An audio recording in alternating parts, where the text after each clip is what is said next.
Allergy म्हणजे काय? सूर्य आणि सूर्याच्या खाली सगळे घटक हे ॲलर्जन्स आहेत. काही जणांना सर्दी खोकला झाला की ते अंगावरती काढतात. Peanut butter allergy is known in western countries. जे इनहेलर्स आहेत ते पण स्टिरॉइड पंप्सच असतात. ट्रायल अँड एरर हे सगळ्या पॅथीमध्ये असतं. होमिओपॅथीमध्ये पूर्वी असं असायचं की कोणताही उग्र वास येऊ नये. कॉफीपासून होमिओपॅथीमध्ये एक औषध तयार होतं. आपलं मन स्वच्छ असणं हे फार गरजेचं आहे.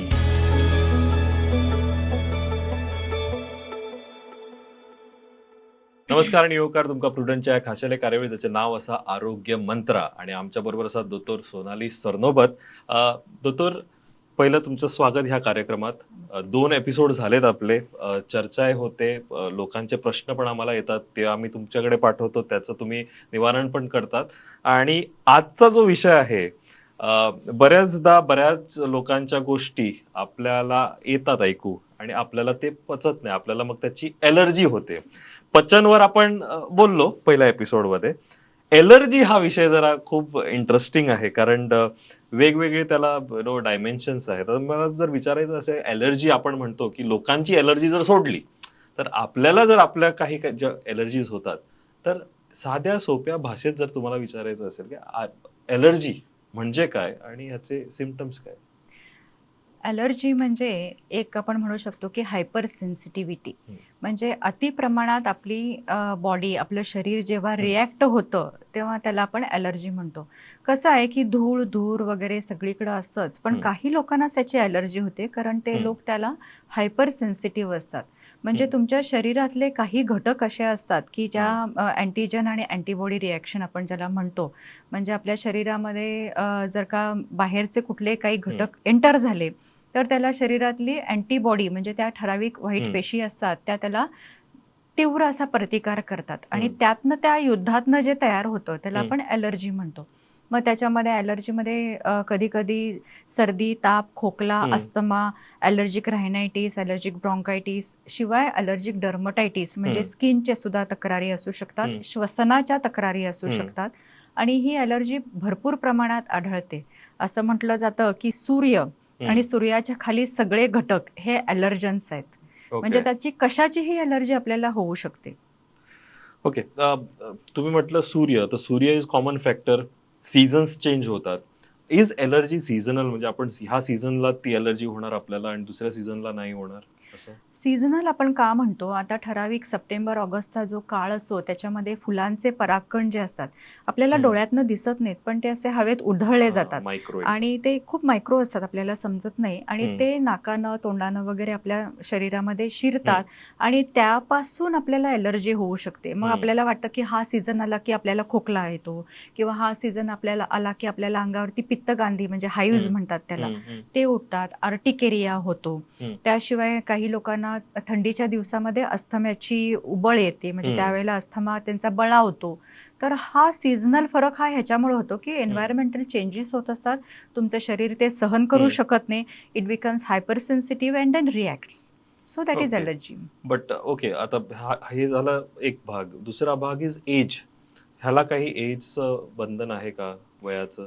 एजचं बंधन असं काही असू एनीबडी शकत कॅन नाही, पण गेट एलर्जी. शक्यतो लहान वयामध्ये आणि उतार वयामध्ये आपल्या शरीराची रचना अशी असते की त्याच्यामध्ये काही गोष्टी लवकर इफेक्ट करतात, कारण तुमची इम्युनिटी म्हणजे प्रतिकारशक्ती त्या काळात कमी असते म्हणून. तर ती प्रतिकारशक्ती जी कमी असते, म्हणजे तुमच्या अँटीबॉडीज कमी जर का असतील तर ॲलर्जीचा प्रादुर्भाव जो आहे तो फास्ट होतो, लवकर होतो. पण दुसरी गोष्ट इज एलर्जी. आता ओके, चला मला एका गोष्टीची एलर्जी आहे, how risky is it for me and should I pay attention? म्हणजे त्याच्याकडे मी लक्ष द्यायचं की it's okay, I can take it forward, म्हणजे एक सीझन झाला, आय कॅन कंटिन्यू? काही जणांना सर्दी खोकला झाला की ते अंगावरती काढतात, त्यांचा तो बराही होतो एक 4-5 दिवस गेल्यानंतर, तोवर ठीक आहे. पण तो सर्दी खोकला जातच नाहीये, सारखाच होतोय, त्यानं तुम्हाला संध्याकाळच्या वेळेला कणकण येतेय किंवा तुमच्या कामामध्ये तुमचं लक्ष लागत नाहीये, तुमच्या कामावरती, दिनचर्येवरती त्याचा इफेक्ट होतोय, श्वास घेता येत नाहीये, दमा झाल्यासारखा होतो, म्हणजे दम लागतो, अस्थमा होतो, त्यावेळेला तुमचं सगळं जीवनच त्यानं झाकोळून जातं. तर त्यावेळेला ते तुम्हाला सिरियसली घ्यायलाच पाहिजे ना.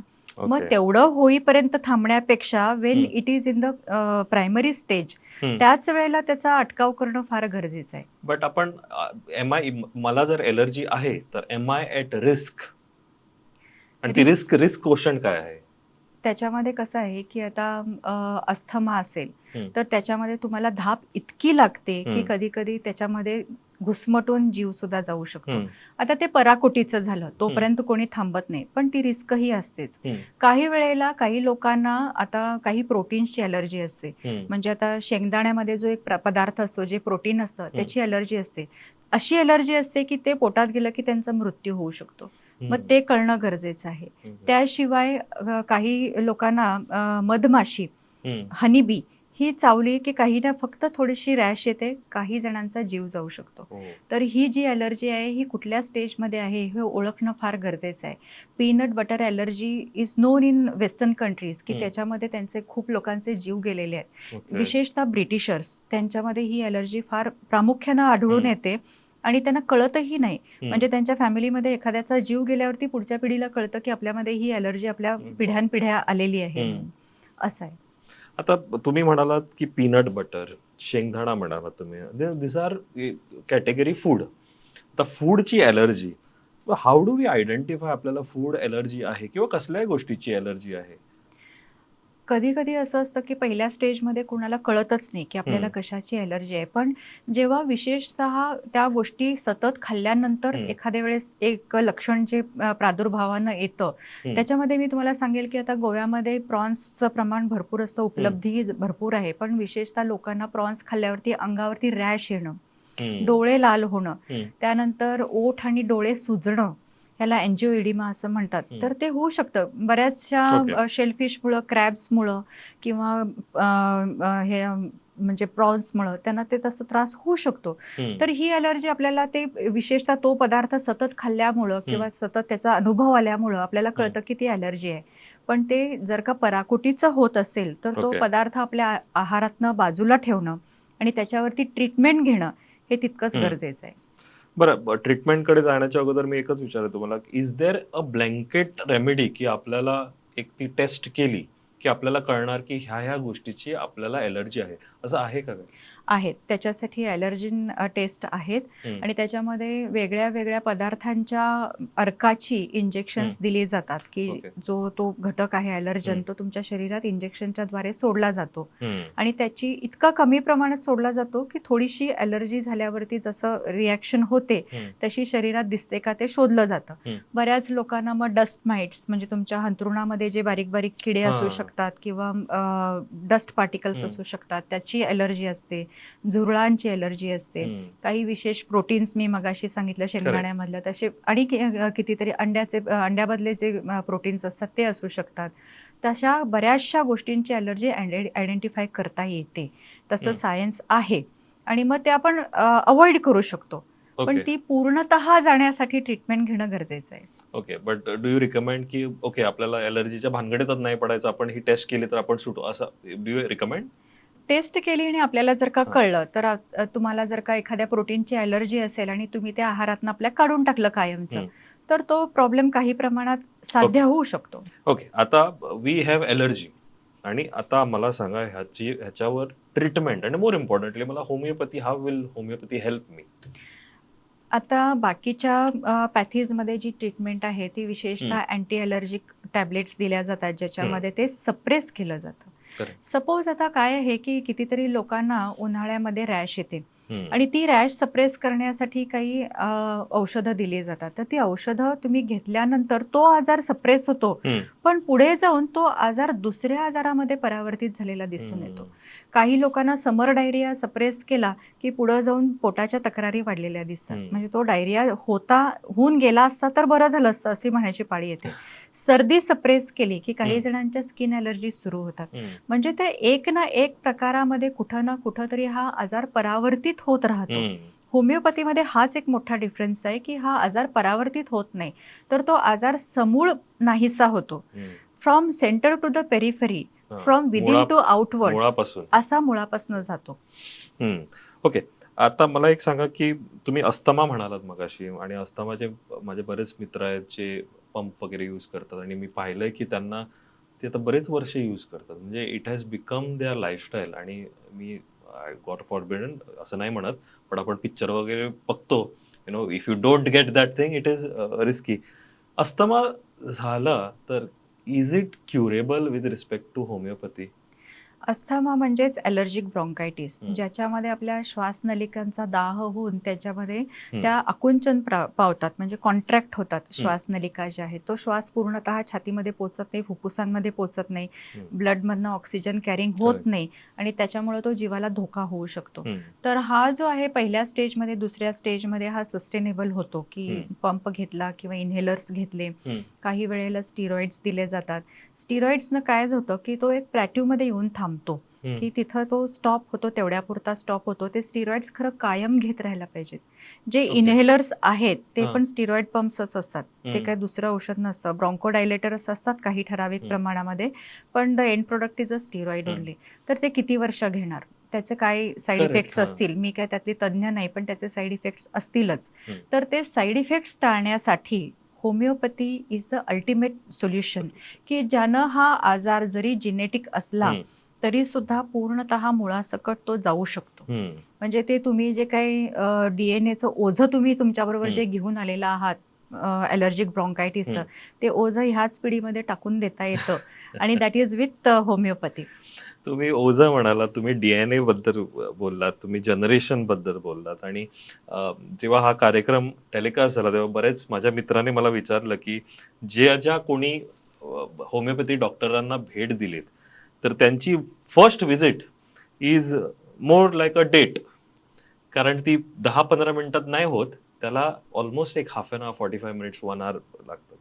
आणि it is more of introspecting the other person. So कशाला गरजेचं असतं हे हे हिस्ट्री? बिकॉज ऑब्व्हियसली तुम्ही पण जेव्हा पहिल्यांदा पेशंटला भेटतात तर तुम्ही पण टाइम स्पेंड करतात आणि त्याची हिस्ट्री जाणून घेण्याचा प्रयत्न करतात. Y is that history important? History is very important. कारण काय आहे, माणूस कसा बनतो हे त्याच्या आतापर्यंतच्या झालेल्या प्रवासावरतीच अवलंबून असतं. की काही सुखदुःख असतात जीवनातले, काही टप्पे असतात, काही ट्रॉमाज असतात, इमोशनल ट्रॉमाज असतात, काही जेनेटिक ट्रॉमाज असतात. तर ते ट्रॉमा तुम्ही कॅरी करत येता आणि त्याचं रूपांतर होतं ते आजारामध्ये. तर ते स्थित्यंतर कसं झालं हे जाणून घ्यावं लागतं. काही सायकोसोमॅटिक डिसिजीस असतात ज्याच्यामध्ये तो आजार जो आहे त्याचं कारण हे मूळ त्यांच्या विचारामध्ये असतं. तर ते जाणून घेणं फार गरजेचं आहे. आणि मला असं वाटतं की कुठल्याही माणसाला आपण पहिल्या व्हिजिटमध्ये कधीच जज करू शकत नाही. तर त्याच्यासाठी जे फॉलोअप्स असतात, आता असं चुकीचा समज आहे की पहिल्याच ह्याच्यामध्ये सगळी हिस्ट्री विचारून घेतली पाहिजे. मला असा अजूनही एकही माणूस सापडलेला नाही जो पहिल्या भेटीमध्येच तुम्हाला सगळं काही सांगून मोकळा होईल. सगळं काही सांगतो पण आपला मूळ आजार असतो तो दडवला जातो, लपवला जातो, की कशामुळं काय झालं हे सांगायचं नसतं. तर अशी प्रोसेस असते की आमच्याकडे सॉफ्टवेअर्स आहेत ज्याच्यामध्ये आम्ही त्या माणसाच्या ज्या एक्सटर्नल अपीअरन्समध्ये किंवा त्याच्या बोलण्यामध्ये जे जाणवतं, ते मला जे जाणवतं ते मी रेकॉर्ड करते. प्रत्येक वेळेला मी बरोबरच असेल असं नाही, डॉक्टर बरोबरच असेल असं नाही आहे. आपलं परसेप्शन किती वेळा चुकू शकतं. तर 2-3 व्हिजिट्समध्ये ही जजमेंट येते की तो पेशंट कशामुळं असा झालेला आहे, काय झालेलं आहे. हे सर्वस्वी चुकीचं आहे की पहिल्या व्हिजिटमध्ये तुम्हाला सगळा डेटा मिळालाय, तुम्ही तो प्रोसेस केलाय, तुम्हाला पहिल्यांदाच सगळं औषध मिळाले, नाही.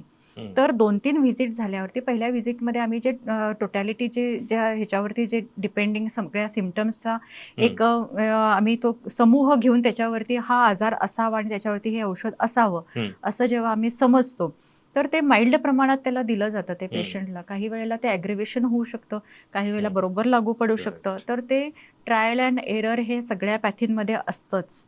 अजून असा डॉक्टर कुठला नाही की तो पहिल्या इंजेक्शनमध्ये पेशंट पूर्ण अगदी बरा झाला. बॉडी डिफर्स, पेशंट डिफर्स, तुम्हाला सगळे सांगितलेली गोष्ट सगळी खरी असेलच असं नाही. तर ही होमिओपॅथीमध्ये ही प्रोसेसिंग केली जाते. सॉफ्टवेअर्स ही आहेत, पण ॲज आय ऑलवेज से की man behind the machine is very important. तर तुम्ही इंटरप्रिट कसं करता हे पण खूप गरजेचं आहे. मी दुसरी गोष्ट विचार, आपण अस्थमाबद्दल बोललात, डिपेंडन्स ऑन दॅट पंप हे आपण बोललो. बाकीच्याही काही एलर्जी असतील, एकतर you will have to avoid that completely from your life, किंवा आपल्याला ते माइल्डमध्ये काहीतरी करावं लागेल. जर मला ही ट्रीटमेंट घ्यायची असेल म्हणजे होमिओपॅथीची, तर त्याची ड्युरेशन आणि त्याची टाइमलाईन काय असेल, so that I can recover very fast from whatever allergy that I have? होमिओपॅथीमध्ये आम्ही सध्या एक असं काम करतो की ज्याच्यामुळं त्या माणसाला टेम्पररी रिलीफ सुद्धा मिळावा. हम्म. म्हणजे तुम्ही त्या आजारामध्ये कायम दबून जाऊन सहनच करत बसा असं नाहीये. हम्म. तर टेम्पररी रिलीफ सुद्धा मिळावा आणि त्याला पूर्ण क्युअर सुद्धा व्हावं. हम्म. तर ॲलर्जिक ब्रॉन्कायटिस म्हणजे अस्थमा ह्याची जी ट्रीटमेंट आहे ती साधारण 3 महिन्यापासून ते 3 वर्षापर्यंत पण लागू शकते पूर्ण मुळासकट जाण्यासाठी. ओके.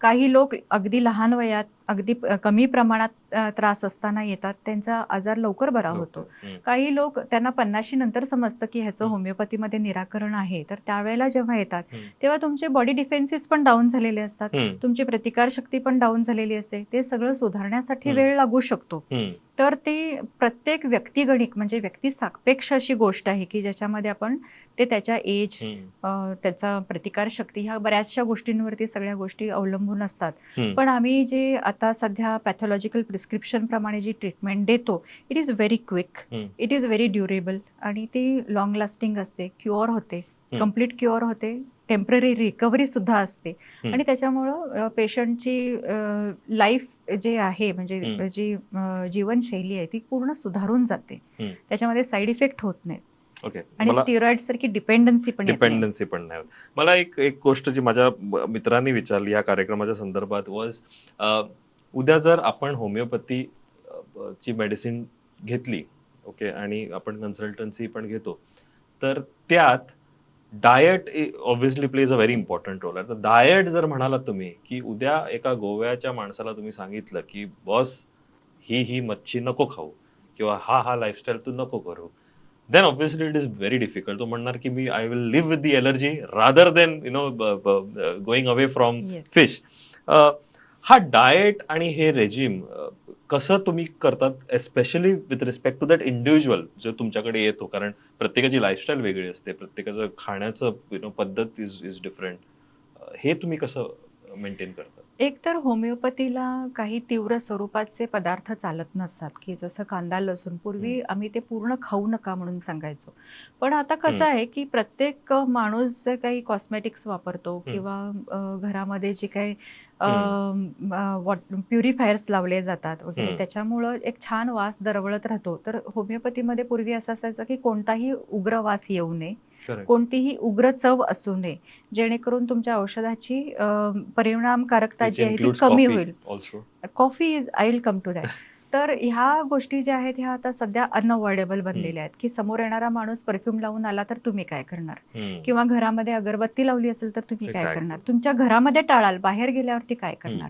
तर डोस होमिओपॅथिक औषधांचा आम्ही असा ऍडजस्ट केलेला आहे की हा सगळ्याला बरोबर घेऊन जाईल. त्यामुळे औषध घेतल्या घेतल्या उग्रवासाचे पदार्थ कांदा लसूण वगैरे खाऊ नयेत, पण इतर वेळेला खाल्ले तर चालतात. ओके. इतर वेळेला बाकीचे जर का असे काही ज्याच्यामध्ये आलं फार असेल किंवा आणि उग्रवासाचे आपले मसाले असतील तर ते खाल्ले तर चालतात. आणि कॉफी, इस्पेशली कॉफी, तर कॉफीपासून होमिओपॅथीमध्ये एक औषध तयार होतं. तर त्या औषधाचा विशेषता अशी आहे की ती सगळ्या औषधाला अपोज करते. म्हणजे होमिओपॅथिक औषधाला अँटीडोट म्हणून कॉफी या क्रुडा वापरल्या जातात, तर त्याच्यासाठी म्हणून कॉफी घ्यायची नाही. मग ते कॉफी बीन्स रॉ असतील किंवा प्रोसेस्ड कॉफी असेल किंवा कॉफी आईस्क्रीम असेल, कॉफी चॉकलेट असेल, कोको असेल, तर that is to be avoided till the medicine is going on, treatment चालू असेपर्यंत. इतर वेळेला नंतर औषध संपल्यानंतर खाल्ले तर चालतं. ओके. हे व्हेरी इम्पॉर्टंट. म्हणजे diet is I believe secondary, but coffee especially जर तुम्ही घेता आणि तुमची जर होमिओपॅथी ट्रीटमेंट चालू असा, ऑब्व्हियसली तुमका दोतोरान ते सांगलाच असतलें, आमच्याय दोतोरान सांगला, बट ते मातशें अवॉइड करा सो दॅट ताजी जी मेडिसिन तुम्ही घेता ताजी एफिशियन्सी मातशी वाडोवनी, ते मागीर खंयचेय जर तुमकां दुयेंस आसूं येता. दुसरी गजाल जे दोतोराक म्हाका विचारपाक जाय is skin. Everybody wants to look beautiful. आपण ह्याच्यावर डिटेलमध्ये पुढच्या एपिसोडमध्ये पण आपण चर्चा करू, but I just want to touch the gist of it की आपल्याला सुंदर दिसायला पाहिजे, छान दिसायला पाहिजे. स्किन एलर्जी झाली, वेदर इट इज फेस और whether it is hand, legs, reasons काय स्किन एलर्जीचे आणि आपण कसं ह्यांना टॅकल करू शकतो? स्किन ॲलर्जीचे रिझन्स जे आहे ते आता मगाशी सांगितल्याप्रमाणे कुठलीही गोष्ट ॲलर्जन असू शकते. तर काही जणांना आता शेलफिश खाल्ल्यामुळे शरीरावरती हाईव्ज येतात, म्हणजे त्याला अर्टिकेरिया म्हणतो किंवा आपण बोलीभाषेमध्ये पित्तगांधी म्हणतो. डास चावल्याप्रमाणे अशा चकत्या चकत्यासारखे किंवा असे ओरखडे उठल्यासारखे अशा रॅशेस येतात. त्यानंतर उन्हाळ्यामध्ये येणारी मिलेरी रॅश म्हणजे घामोळे, ते सुद्धा एक प्रकारची ॲलर्जीच आहे. आणि त्याशिवाय काही वेळेला मोठे मोठे पॅचेस येतात, म्हणजे त्याला एक्झिमा म्हणतो, इसब म्हणतो. तर तो ॲलर्जिक डर्मटायटिसचा प्रकार आहे. मग ते प्लास्टिक वापरणे किंवा कुठल्याही पॉलिमर्स, म्हणजे जे काय प्लास्टिकचेच विविध प्रकार आपल्या खाण्यामध्ये वापरण्यामध्ये येतात. त्याशिवाय काही धागे, म्हणजे जे सिंथेटिक धागे, सिंथेटिक कपडे जे असतात त्याची ॲलर्जी येऊ शकते. विशेषतः काही ठराविक चप्पल्स ज्याच्यामध्ये सिंथेटिक पदार्थही वापरले जातात त्याची ॲलर्जी येऊ शकते. आणि ही जे एक्झिमा जो आहे तो हात आणि पाय ह्याच्यावरती जास्त येतो. मग ते आपण ते कुठलं ॲलर्जन आहे हे शोधून काढणं फार गरजेचं आहे. आणि त्याला सुद्धा परिणामकारक असे उपाय होमिओपॅथीमध्येच उपलब्ध आहेत, ज्याला ती ॲलर्जी पूर्णतः मुळासकट जाते. तुमचे हात आणि पाय अगदी पूर्ववत सुंदर चांगले होऊ शकतात. ओके. मला एक विचारायचं आहे की जेव्हा कोणी पेशंट तुमच्याकडे येतो with special like let us consider skin allergy, तेव्हा तुम्ही ट्रीटमेंट त्याच्याकडे कशी सुरुवात करता? How do you approach that person? मला एक गोष्ट सांगायला आवडेल, की त्वचा हा मनाचा आरसा असं म्हटलं जातं, की मनामध्ये तुमच्या खूप काही प्रॉब्लेम्स असतील, चिंता असतील, टेन्शन्स असतील किंवा काही इमोशनल ट्रॉमा, जिनेटिक ट्रॉमा असेल. जिनेटिक ट्रॉमा असं म्हणते, की कधी-कधी म्युटेशन्स होताना, तुमचा जन्म होताना किंवा तुमच्या ज्या आईवडिलांकडनं जीन्स आलेले असतात, ते काही वेळेला ट्विस्ट होतात आणि त्यामुळे हे डिसीजेस तुम्हाला येऊ शकतात. मग त्याच्यामध्ये सोरियासिस आला, एक्झिमा आला. सोरियासिस तर हा असा आजार आहे, की ज्यानं तुमचं जगणं, रोजचं जगणंच इतकं डिस्टर्ब होऊन जातं. आरशात पाहिल्यावरती स्किनवरती आलेले ते जे स्केल्स असतात ते बघूनच भयावह वाटतं. लहान लहान मुलांना सुद्धा हे आजार होतात. तर आपलं मन स्वच्छ असणं हे फार गरजेचं आहे. टेन्शन्स घेऊन जगणं हे तुम्हाला कशा पद्धतीनं वाईट होऊ शकतं, तर ह्याचं हे उत्तम उदाहरण आहे, की कोणताही एक्झिमा जो शरीरावरती येतो त्याची सुरुवात तुमच्या मनामध्ये सुरू झालेली असते. आणि त्या मनाच्या कमकुवतपणानं असू देत किंवा शरीराच्या कमकुवतपणानं असू देत, हे जिनेटिक चेंजेस होऊन तो आजार तुमच्यामध्ये दिसायला लागतो. म्हणजे ती बाहेरची ॲलर्जी तुम्हाला अफेक्ट करण्यासाठी तुमचं मन कुठंतरी कमकुवत व्हायला पाहिजे. तर ते कमकुवत झाल्यामुळं ती ॲलर्जी तुमच्यामध्ये उमटायला लागते. तर ते समजून घेणं फार आवश्यक आहे. डॉक्टरनी पण ते समजून घेणं आवश्यक आहे, की या पेशंटना कुठं त्रास आहे एक्झॅक्टली. तो मनामध्ये आहे का त्वचेमध्ये आहे का त्वचा सोडून बाहेर आहे.